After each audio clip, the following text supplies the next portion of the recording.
Hi everybody, welcome to my homestead and welcome to my channel.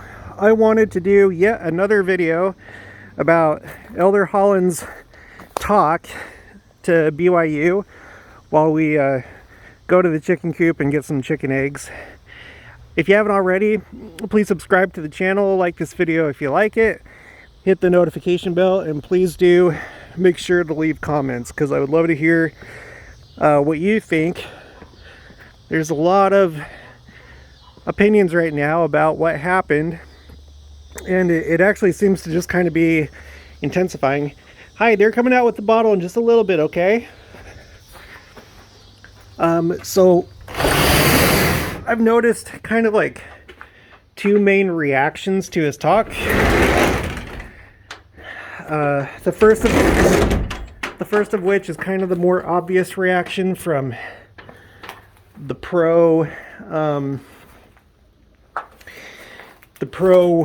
rainbow agenda people, right? They're of course all just outraged about what he said, because how could a church leader come to a church school and say, hey, we need to stick to our church principles, and you guys aren't doing that, and if you don't cut it out, we can, like you said, President Nelson has control over the purse strings. One thing that I don't think very many people got out of his talk is like, and tell me if I'm wrong. Go watch my video that I did the first time. I highlighted all the times that he basically subtly threatened money and also to fire people if things didn't change. He mentioned how the church has control over the money, the tithing money that goes to BYU, and funding whether it's like a truck or whatever it is that they need. And also he talked about cutting associations if that's what they needed to do. So anyway, so you have the people that are just furious that how dare he, say what he did and stick to church doctrine, right? Because what's supposed to happen is, as time goes on, we follow the rest of America. That's how it's supposed to go. And eventually the day is going to come where rainbow people will be able to be sealed together in the temple, and we're going to see the error of our ways. And as long as they keep up the good fight and they go to church headquarters and they protest the prophet and the general authorities and hold protests online or on campus, then it's eventually going to happen, right? The Lord is finally going to be able to get through to these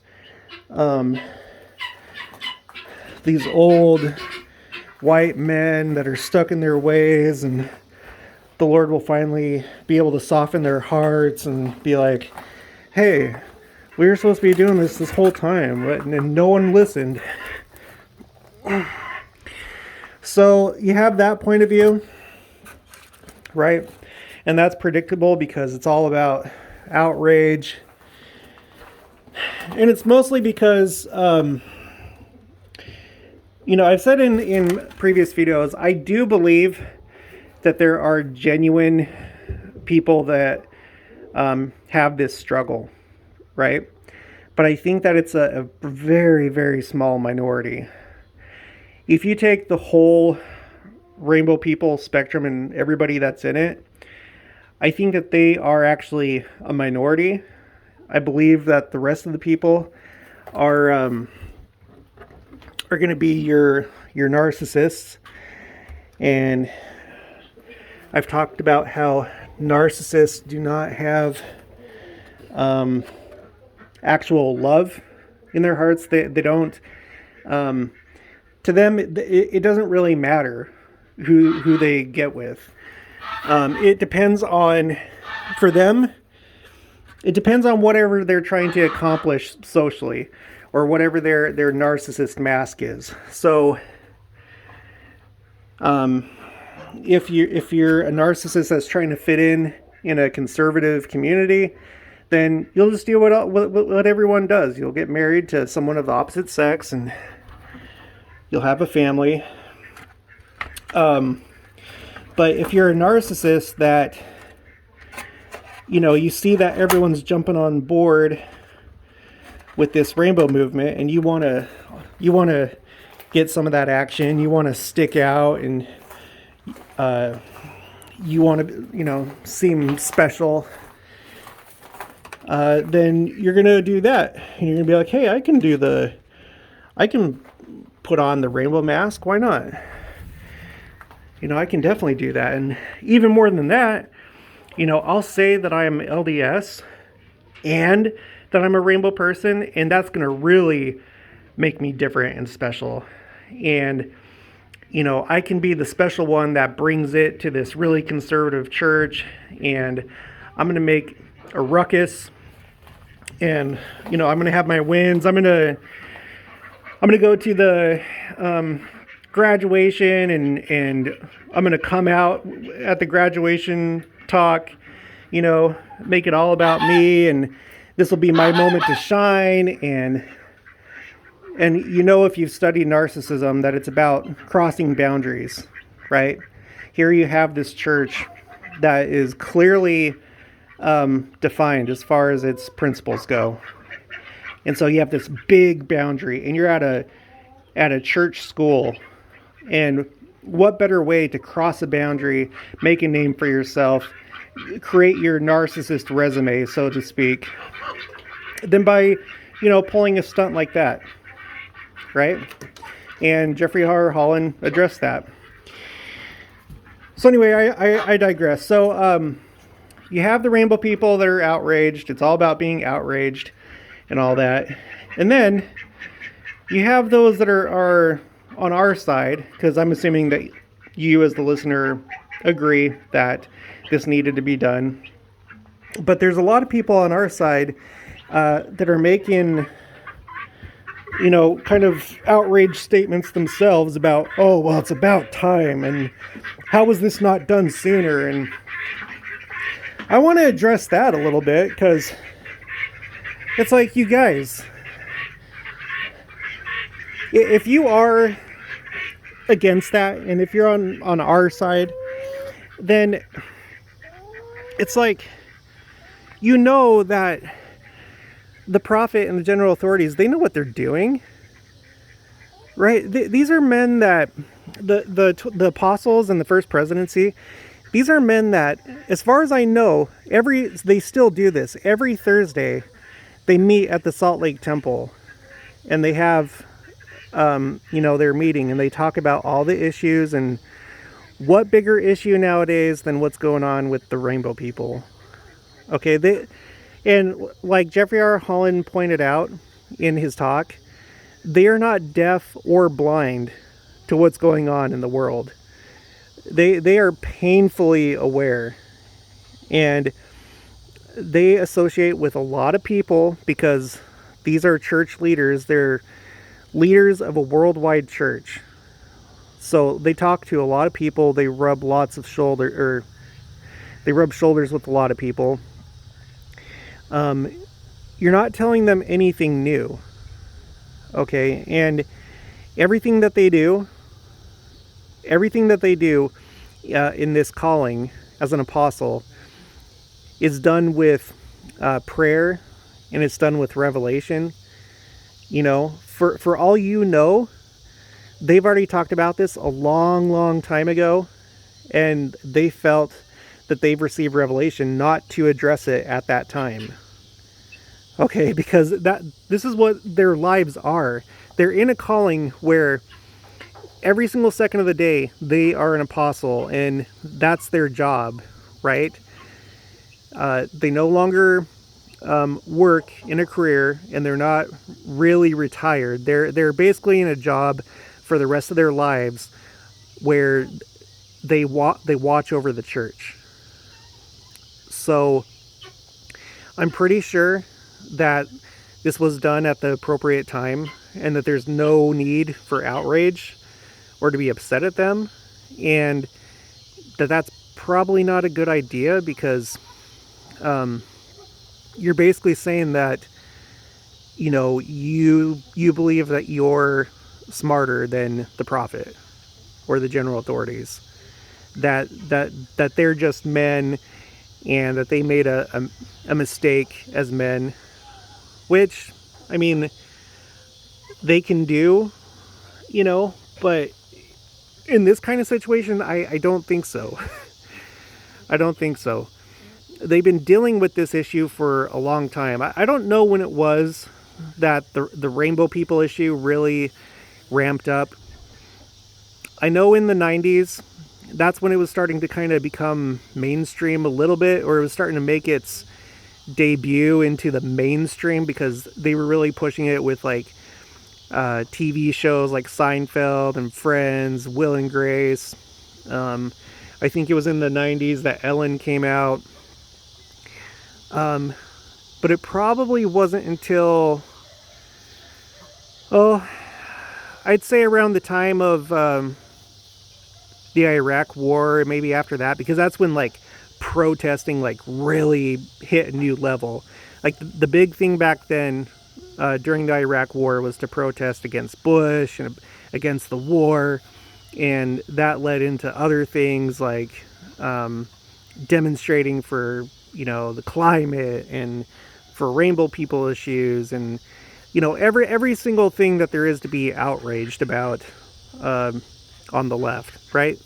So it probably wasn't until I don't know, maybe the mid to late 2000s, and from 2010 to 2020, that I'd say that's maybe been the peak so far, and it seems to just be getting worse and worse.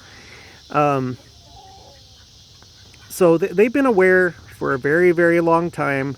Just remember that they put out the proclamation to the world on the family back in, I can't remember if it was 1994 or 1995.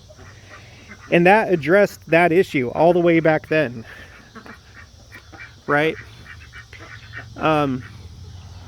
So anyway, the rainbow people advocates, there's not going to be any helping them on this issue, okay? They're determined, they're set in stone, they have an agenda. A lot of them are narcissists, and that is the mask that they have chosen. They have decided that they are going to camouflage in with the rest of the world. You know, more and more people are jumping on board, so it's a little bit safer for them to put on this new mask, and it's a great opportunity for them to stand out, right? And feel special and get special treatment, and there's plenty of arguments that they can get into, because they love getting into arguments, right? Narcissists want to debate you. They want to feel like they've intellectually dominated you through... Whoa, what happened over there? What happened? Oh, okay. Are you guys okay? All right. So anyway, just now is a really prime time for narcissists to jump on this bandwagon.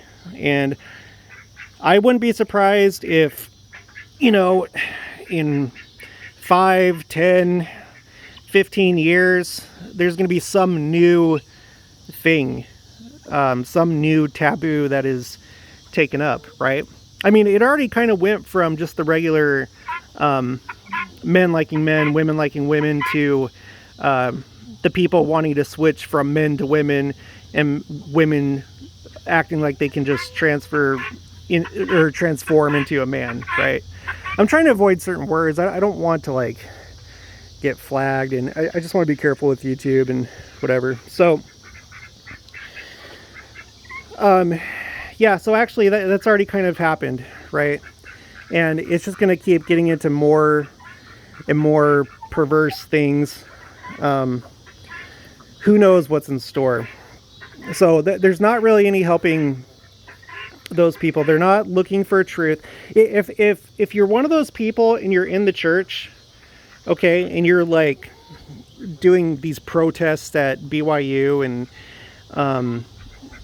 you're leaving like these really nasty comments about Elder Holland, I'm gonna go out on a limb and just say that you are probably a tare, meaning like out of the wheat and tares, how wheat are the genuine members of the church and real people, and tares are the lookalikes and the imitations. I'm going to say that you're probably a tare, okay, because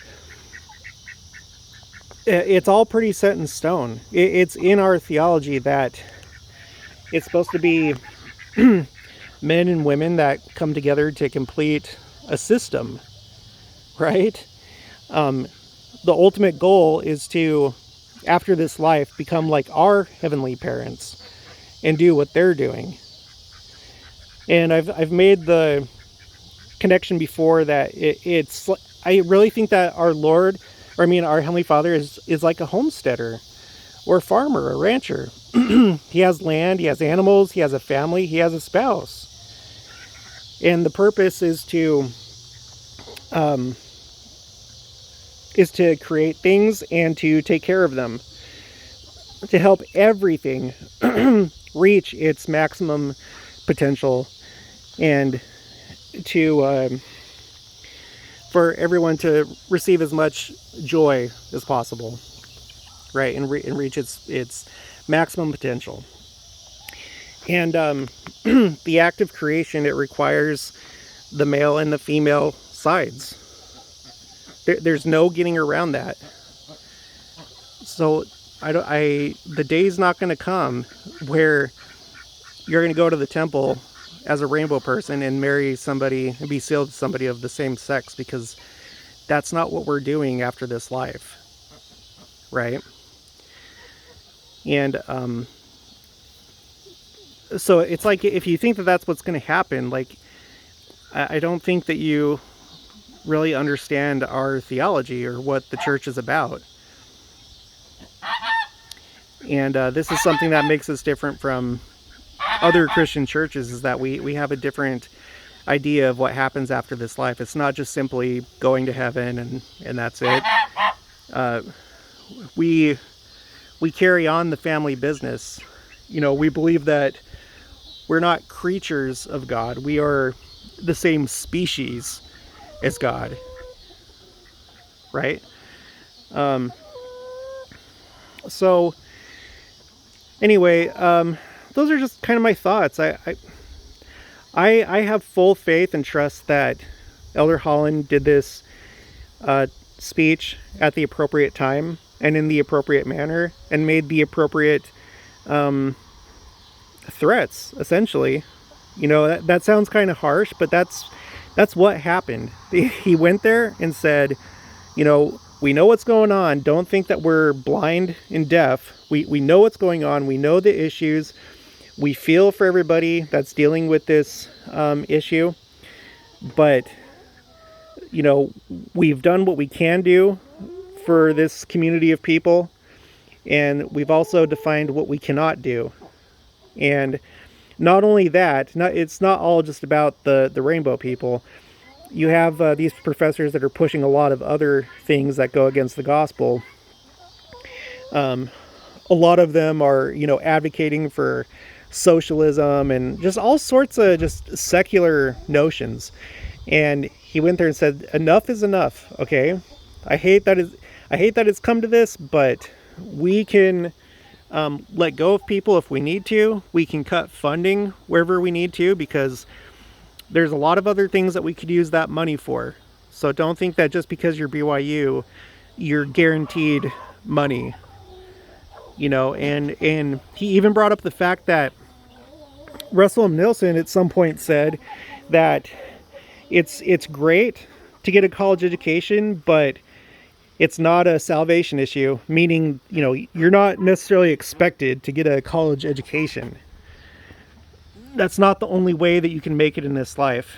Now, we absolutely do need people that go to college. There's careers that require it, right? We can't go without doctors. We can't go without people that do research, and we can't do without scientists. But you know, you can also make a living and take care of your family without going to college, and I'm proof of that.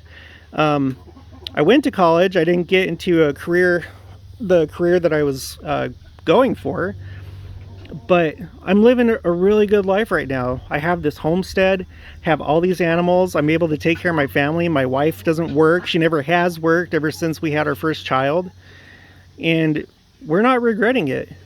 You know, we could be making a lot more money if both of us went to work, and or if I had gone to college again or gotten a different degree or stuck with it. But this is where the Lord wants us, and we're happy. And we're in Kansas, which is a really good place to be as far as not having to worry about wildfires and drought. And not to say that things can't happen here, but anyway, I don't want to go too far down that train of thought. But you know, I think that's pretty much it. Just it's kind of sad. The two sides of this issue that are kind of going to these extremes, and I think the right way to look at it is simply the general authorities know what they're doing. They didn't do this too late, and they did say what needed to be said, and they said it in the right way. It wasn't, you know, confrontational. It wasn't mean-spirited. It wasn't heavy-handed. Although no matter how nicely you talk to these people, no matter how kind you do it, they're always going to see it as heavy-handed. There's just no winning, because you know that there's no winning with a narcissist. There's no winning with a narcissist. That's one of their defining characteristics. Anyway, so you know, let me know what you think about this. Am I wrong? You know, how have you felt about it? I'd really like to know, but this is definitely sent shockwaves into the world of BYU and just the church as a whole. Not everybody knows about it yet. I went to church today and